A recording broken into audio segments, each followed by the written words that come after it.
안녕하십니까 애청자 여러분, 놀라운 부동산 놀부입니다. 자, 사실 어제 이 기재부의 보도자료 제가 항상 나오자마자 여러분들께 따끈따끈하게 전해드렸는데, 어제 제가 하루 종일 외부에 있다 보니까 오늘에서야 여러분들과 함께 읽을 수 있겠습니다. 자, 오늘은 어제 발표된 기재부의 보도자료를 가지고 우리가 어떻게 대응해야 될지 거기에 대한 이야기를 할 텐데, 자, 일단 이전에 심도 있게 다루지 않았던 부분이 두 가지가 추가되는 바람에 우리가 이 두 가지가 개정이 되면 시장 영향은 과연 어떨지 예상을 꼭 해봐야 되는 부분입니다. 자, 시장 영향이 어느 쪽으로 미칠지 한번 살펴볼 텐데, 자, 오늘 내용은 내일 또 강의에서 제가 자세하게 다룰 예정입니다. 제가 매주 수요일 오프라인으로 강의를 진행하고 있죠. 자, 못 오시는 분들도 멤버십 가입을 통해서 하단에 고정 댓글 누르시면 됩니다. 강의 신청하실 분들, 강의 신청해 주시고, 또 멤버십 보실 분들도 가입해서, 자, 내일 하는 영상뿐만 아니라 기존에 진행했던 강의 영상들도 시청이 가능하니까 많은 가입 부탁드리겠습니다. 자, 그럼 본격적으로 어제 발표한 기재부의 보도자료를 함께 살펴보겠습니다. 자, 우리가 기존에 알고 있는 항상 얘기했던 이 다주택자의 양도소득세 중과 한시 배제는 발표된 내용 그대로입니다.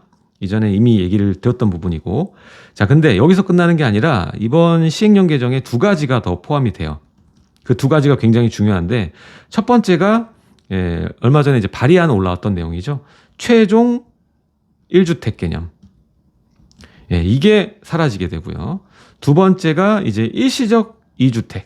자, 이게 말이 많았죠. 왜냐하면 기존에는 이제 강화되면서 이제 3년이 2년에서 2년에 1년으로, 그리고 거주 요건과 보유 요건 다 맞춰야 되고, 비과세를 받으려면 그렇게 했었어야 되잖아요. 근데 자, 최종적으로 온 이 규제상을 보면 1년 이내에 전입, 종전주택 매도를 해야 됩니다. 근데 이게 아무래도 이사를 하라는 건지 말라는 건지 굉장히 타이트했거든요. 특히 작년 하반기부터 올해 초반까지 이어지는 이 눌림장에서 기존 집, 종전주택을 처분하지 못해서 곤란한 상황을 겪으신 분들이 상당히 많았단 말이죠. 그래서 이 여유 기간을 두고 상당한 논란이 됐었는데, 자, 이게 다시 이제 2년으로 바뀌게 되는 겁니다. 시행령을 통해서. 자, 기간 같은 경우에 시행령 통해서 바꿀 수가 있거든요. 그래서 이게 좀 늘어나게 되고, 또 이 전입 같은 경우에도 이제 세대원 전부 전입하는 조건이 아니게 되는, 조금 완화되는 모양새를 보여주고 있기 때문에 어떻게 되는지 정확히 여러분들이 아시고 내가 해당하는 요건인지, 그리고 내가 지킬 수 있는 요건인지를 확인하시고 적용시키는 것이 중요하다라고 볼 수가 있겠습니다. 특히 이 세 가지를 고려했을 때 우리는 어떠한 수요에게 이게 완화책이 굉장한 메리트가 될 것인가 생각해 보면, 결국 이제 갈아타기 하시는 분들께 굉장한 편의성을 제공하게 되는 것이거든요. 그래서 이번 정부 취임 이후에 상급지에 대한 압력은 좀 더 가해질 확률이 굉장히 높아 보이고, 또 기존 주택의 처분이 좀 더 자유로워졌기 때문에 최종 1주택 개념이 또 사라지고, 그러다 보니까 매물로 나올 수 있는 물건들이 좀 더 다양해지고 늘어날 수 있는 환경이 조성될 수 있는 구조다. 이렇게 짤막하게 표현을 드릴 수가 있겠습니다. 내일 강의에서는 이렇게 되면서 어느 지역이 좀 더 압력이 가해질지, 우리는 지금 이 상황에 투자는 어떤 방향으로 해야 되고 매도는 어떤 주택들을 매도해야 되는지 정확하게 알아보도록 하겠습니다. 오늘은 일단 이 세 가지에 대해서 정확하게 아는 것만으로도 시간이 부족할 것 같습니다. 자, 먼저 개요 짤막하게 보죠. 개정상. 자, 다주택자에 대한 양도세 중과를 1년간 한시 배제를 하고, 이건 알고 있는 부분. 자, 두 번째 1세대 1주택 양도세 비과세. 비과세. 이게 보유와 거주기간 재기산 제도를 폐지한다. 이게 최종 1주택입니다. 이게 최종 1주택부터 다시 기산했잖아요. 2년 보유, 2년 거주를. 근데 이거를 폐지한다는 겁니다. 그렇게 되면 원래 이 기간 때문에 또 지켜야 되니까 2년 동안 물릴 수 있는 매물들이 나올 수 있다는 거죠. 최종 1주택도 매도를 바로 할 수 있으면서 본인이 원했던 갈아타기 할 수 있는 주택에 바로 움직일 수 있는 그런 여건이 마련되는 겁니다. 자, 그리고 세 번째, 이사 등으로 인한 일시적 1세대 2주택 비과세 요건을 완화한다. 이것도 중요한 거죠. 이 완화 요건 정확히 알아야 됩니다. 자, 그래서 이것이 언제 적용되느냐 이게 중요한 거죠.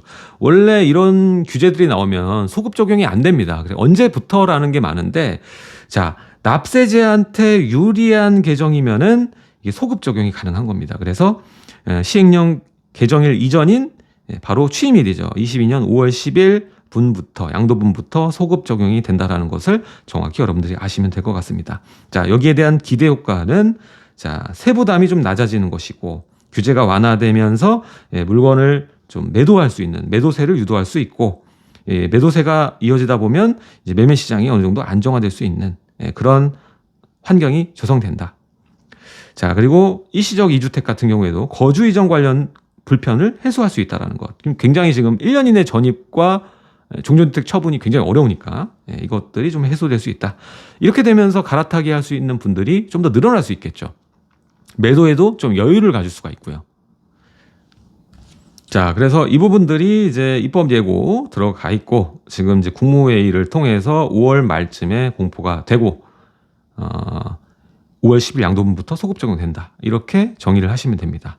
자, 여기서 찝을 게 뭐냐면 제가 영상에서도 많이 말씀드렸지만 이 다주택자들이 내놓는 물건들 그리고 1세대 1주택, 일시적 2주택자들이 1년 이내 빨리 팔아야 되잖아요. 이 매물들이 서로 경쟁하면서 가격이 많이 빠질 거다. 중저가 단지들 특히 많이 빠질 거다 얘기를 했는데 이게 이제 일시적 2주택자에게 기간이 어느 정도 제공이 되기 때문에 기존만큼 강한 경쟁이 일어나기는 이제 어려워질 거다.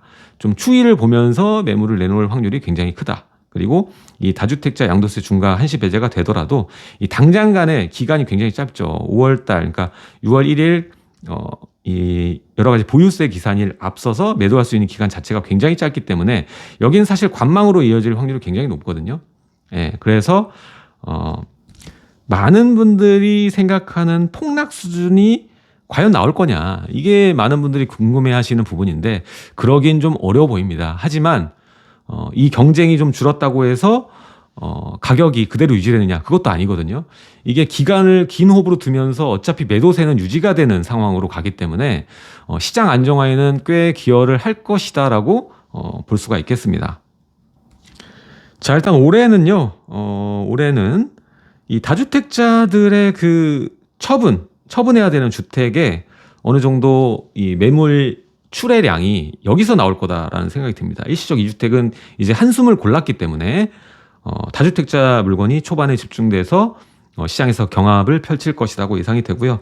그 이유는 일단 여기 개정사항을 보시면 알겠지만 이 2년 이상 보유기간 2년 이상인 조정 대상 지역 왜 2년 이상이냐 그러면은 1, 2년 정도만 갖고 있으면 지금 70% 60%잖아요. 단기 세율이 너무 높죠. 그러다 보니까 2년 이상 보유한 경우 조정 대상 지역 내 주택을 5월 10일부터 23년 5월 9일까지 양도할 경우에 기본 세율 및 추가 장특공제 오래 보유했으면 장특공제까지 받을 수가 있어요. 그래서 아낄 수 있는 세금이 굉장히 커진다. 이제 극단적인 사례들 나오는데 이제 3주택 이상인 경우에 보통 이제 현행대로 하면 이제 뭐 세금을 많이 내게 되는데 이제는 이게 완화가 되면서 아낄 수 있는 세금이 많아진다. 자, 지금 여기 보면 시뮬레이션이 나오죠. 그래서 뭐 아낄 수 있는 세금이 굉장히 많아진다는 것을 알 수가 있습니다. 일단은 기존의 규제 때문에 이 장특공제가 배제됐던 게 굉장히 큰 부분이었거든요. 근데 이게 이제 적용이 되니까 이게 어느 정도냐면 이제 3년 이상 보유할 경우 15년 이상 보유 시 이제 연 2% 되거든요. 그러니까 15년이면 최대 30%까지 공제를 받을 수가 있기 때문에 이것도 무시하지 못합니다. 기본 세율에서 여기까지 할인율이 미치게 되니까 당연히 매도할 만한 거죠. 예, 다주택자 입장에서는. 이 보유세는요. 당장 어떻게 해결되기 어려울 겁니다. 그리고 해결될 수 있다고 한들 보유세를 획기적으로 낮추진 않을 거란 말이죠. 이게 보유된 확보된 세율이기 때문에 확보된 세수이기 때문에 쉽게 포기하진 않을 겁니다. 그래서 보유세가 완화돼 봐야 어느 정도 수준이다. 그래서 다주택자 입장에서는 이미 이제 공시가격 올라온 것을 밑으로 역으로 떨어뜨리기는 어려운 상황이다 보니까 보유세 부담을 최대한 낮추기 위해서는 결국 이번에 잘 선택을 해야 돼요. 어떤 선택이냐? 이거를 양도할지, 이런 장특공제 받고 기본세를 적용받아서 팔지, 아니면 바로 증여를 할지. 요거를 체크를 잘 하셔야 돼요. 자, 증여도 지금 기존의 이 증여세 체계도 증여취득세도 오르고 중과가 그대로 또 적용이 되다 보니까 이 부담부 증여가 한때 인기였다가 또 그냥 증여를 많이 하셨는데, 이렇게 되면 양도세 중과가 또 빠지기 때문에 부담부 증여가 또 많이 뜰 것으로 보여지거든요. 그래서 이 금액을 체크를 잘 하셔서 레버리지, 이 전세가와의 차이 이런 것들 체크하셔서 부담부 증여가 더 유리한 경우, 이 물건을 팔기 좀 아까운 경우에는 이번 기회에 증여를 하시는 것도 좋은 선택이 될 수 있다 보여집니다. 그래서 이번 개정, 이 시행령 개정 세 가지를 봤을 때는 양도와 증여를 잘 고르세요라고 조언을 좀 드리고 싶습니다. 자, 계속 읽어보면 여기에 다주택자에 대한 과도한 세부담 완화, 6월 1일 전에 매도 시 종부세와 재산세 부담도 경감된다. 매물출의 활성화 가능하다. 근데 이건 굉장히 단편적인 시각이에요. 그리고 초반에 어떤 규제든 초반에는 관망세를 유지하기 때문에 이번 기간이 너무 짧아요, 사실. 한 달도 안 되는 기간이기 때문에 이때 뭐 엄청난 기대를 하긴 어렵고, 다만 이때 급매물 중에 정말 급매물다운 매물들은 튀어나올 수 있습니다.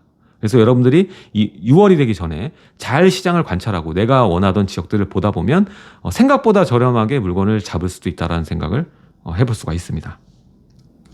특히 우리가 이전에도 한번 한 적이 있잖아요. 10년 이상 보유한 경우에 한시 배제를 했었잖아요. 보면은 2019년 12월, 20년 6월까지 했는데, 이때도 일부 구간에서 한 두 차례 정도 이러한 물건들이 나왔었거든요. 그래서 해당 뭐 물건을 시장을 안정화시켰다라고는 어렵지만 급매물들이 이때 좀 등장을 했었어요. 예, 그러니까 이번에는 10년이 아니라 이제 2년 이상 보유잖아요. 그러니까 매물 출회 효과는 반드시 나올 것이다. 나올 것이다. 이렇게 지금 보고 있습니다. 자, 그리고 두 번째, 1세대 1주택 양도세 비과세, 이때 보유와 거주기간 재기산제도 폐지, 최종 1주택 개념이잖아요. 자, 지금 현재는 이제 2년 이상 보유와 거주 시 1세대 1주택 비과세를 적용받는데, 이 거주 요건은 이 파리 대책 때 나왔던 거죠. 예. 이 다주택자의 경우 1주택을 제외한 모든 주택을 양도해서 최종적으로 1주택자가 된 날로부터 보유와 거주 기간을 다시 세야 된다. 자, 이때 이게 19년 2월 12일 개정돼서 21년 1월 1일부터 시행이 돼서 지금 거의 뭐 1년, 2년 가까운 시간 동안 이렇게 됐었는데, 유예 기간을 주고 했었는데, 이제 21년 1월부터 이제 1년이 좀 넘는 세월이죠. 이때 동안 최종 1주택 때문에 쉽게 여러분들이 갈아타기를 못했습니다. 일시적 2주택도 짧고, 그렇죠? 그리고 최종 1주택 때문에 갈아타기가 너무 어려운 거지. 예. 근데 이게 개정이 돼서 주택수랑 관계없이 주택을 실제 보유하고 거주한 기간을 기준으로 보유 거주 기간을 계산한다. 그러니까 원래대로 가는 거예요. 원래대로. 그래서 1세대 1주택 비과세 적용한다. 그러니까 다주택자도 처분을 한 다음에 하셔도 되는 거예요. 그러면 비과세 받을 수 있는 거예요. 최종 1주택 개념 없어졌습니다. 자, 근데 밑에서 사례들이 나와요. 그래서 지금 C주택 양도하고 다시 2년을 해야 되니까 뭐 2년 더 기다려서 25년에서 물건을 비과세 받으려면 물건을 팔 수 있다. 뭐 이렇게 얘기가 나오는 것이거든요. 근데 이제는 그렇지 않다. 바로 비과세를 받을 수 있는 개정이 이루어졌다. 자, 그래서 문제점이 매물출의 지연. 다시 또 이 기간 동안 2년 동안 묶인다 이거예요. 물건이 안 나온다. 부작용이다. 자, 그래서 또 2년을 채우려면 어떻게 해야 돼요? 임차인들을 내보내야 되잖아요. 다시 채워야 되니까. 그래서 이런 현상도 발생된다 이거예요. 그래서 임차인들, 임차 시장에도 불안정을 줄 수 있는 요소고, 또 매매 시장에도 좋지 않은 매물 잠김 효과를 나타내는 그런 제도니까 요거를 개선한다는 겁니다. 그래서 실제 보유하고 거주 기간을 이미 맞춰놓은 물건들은 바로 팔 수 있는 것이죠. 그래서 1주택이 된 시점에 즉시 비과세 적용받고 매도 가능하다. 그래서 이번에 다주택자 중과 완화뿐만 아니라 이것도 좀 기대해 볼 수 있는 부분이라는 겁니다. 그러니까 갈아타기 하실 분들은 바로 갈아타기를 할 수도 있다라는 겁니다. 2주택이셨던 분들 같은 경우에. 자, 그리고 세 번째는 종전주택 양도세 비과세 요건이 종전주택, 신규주택 모두 조정 대상인 지역인 경우가 중요한 거죠. 신규주택 취득일로부터 1년 내에 종전주택 양도하고 세대연 전원 신규주택으로 전입을 해야 돼요. 이게 굉장히 어려운 부분인데 이것도 이제 3년에서 2년 바뀌고 1년에서 1년으로 바뀌었다. 이게 정말 많이 바뀌었어요. 일시적 2주택 영상만 저도 한 3개 정도가 되는 것 같아요. 계속 바뀌어가지고. 예. 그리고 여전히 비규제 지역 같은 경우 신규 주택 취득일로부터 3년 내 이게 기본 룰이잖아요 원래. 근데 이제 조정 대상 지역 개념이 생기면서 이게 2년 1년 바뀐 거죠. 자, 이게 개정이 되면서 종전 신규 주택 모두 조정 대상 지역인 경우 종전주택 양도 기한을 지금 1년에서 2년으로 완화하고 지금 세대원 전원주택 전입 요건을 삭제한다. 예. 그러니까 그 이전 바로 직전으로 가는 거예요. 지금 1년으로 했을 때 전입 요건까지 붙었잖아요. 그 전 단계로 가는 거예요. 2년으로. 예. 2년으로 가는 겁니다. 그리고 뭐 비규제 지역은 여전히 뭐 3년 유지가 되는 것이고요. 자, 여기서 우리가 기억해야 될 일시적 2주택 비과세를 보면은 기존에 있는 주택을 매입한 후 1년이 지난 다음에 신규 주택을 매수하고 그 다음에 종전주택을 조정대상 지역일 경우에 2년 내에 매도하면 된다. 이것을 기억하시면 돼요. 이제 이전 거를 다 잊어버려야 됩니다. 요거를 기억하시면 되는 거예요. 자, 그래서 일단 수요자들이 여기에 일단 많은 그 우려를 했고 사실 이것 때문에 갈아타기를 진행 못하신 분들이 상당히 많거든요. 어차피 저거를 매수를 해봐야 뭐 선매수를 하는 거잖아요. 매수를 해봐야 종전주택이 언제 팔린다는 보장이 없고 특히 작년 하반기부터 이렇게 눌림장에서는 잘 팔리지 않으니까 가격을 많이 꺾어 팔아야 되고 그러니까 손해잖아요. 그래서 1년 이내 팔지 못해서 비과세를 적용받지 못하고 일시적 2주택 비과세는 못 받지만 또 일시적 2주택의 경우에는 이게 기간이 지나게 되면 이제 일반세율 적용받는데 비과세는 적용 못 받는 거거든요. 이것도 모르신 분이 있는데 좀 아셨으면 좋겠고. 자, 이렇게 되면서 앞으로 어떻게 시장이 움직일까? 그러면은 일시적 2주택 완화가 된다. 그러면 기존의 이런 엄격한 룰 때문에 갈아타기를 진행하지 못했던 수요자들이 시장에 진입할 확률이 굉장히 높습니다. 또 환경도 좋은 게 다주택자들이 내놓으면서 중가 저가 그러니까 제가 봤을 때는 이 다주택자 중가 완화로 인해서 양도세 중가 완화로 인해서 뭐 서초, 강남, 용산 이런 상급지를 제외한 초상급지를 제외한 나머지 지역들은 사실 어느 정도의 조정을 받을 거라고 저는 예상을 하거든요. 가격 변화가 있을 거라고 예상이 됩니다. 그래서 이때를 잘 기회로 잡으시면 기간도 이미 늘어났기 때문에 좋은 가격에 갈아타기도 가능하시고 또 종전주택도 처분할 수 있지 않나 이런 생각을 해볼 수가 있습니다. 자, 아무튼 중요한 부분은 이번에 이제 일시적 2주택과 또 다주택자 중과 완화랑 원래 부딪히는 서로 경쟁, 가격 경쟁하는 구조에서 약간 일시적 2주택자가 완화됨으로써 이 초경합을 벌이는 이런 상황이 조금 더 벗어나졌다. 이거는 볼 수가 있겠습니다. 그래서 단기적으로 이미 일시적 2주택 상황인 사람이 내놓을 때 가격을 많이 꺾어야 되는 상황은 벗어나게 된 거죠. 그리고 중요한 거는 이제 다주택자 중과 완화는 이제 1년 한시 적용이지만 이제 일시적 2주택은 계속 가는 거잖아요. 계속 가는 거기 때문에 이제 일시적 2주택자 분들은 상당히 여유가 생긴 거예요. 어떻게 보면 여유가 생겼고 갈아타기를 이번 다주택자 중과 완화 때 잘 기회로 삼아서 취득을 하시고 그 다음 여유롭게 매도하시면 완벽하게 갈아타기 전략을 구사할 수 있는 상황이 만들어진 겁니다. 자, 이외에도 뭐 여러 가지 이 얘기들을 드리고 싶은데 일단 오늘은 여기까지 어떤 것들인지 자세하게 설명드렸고요.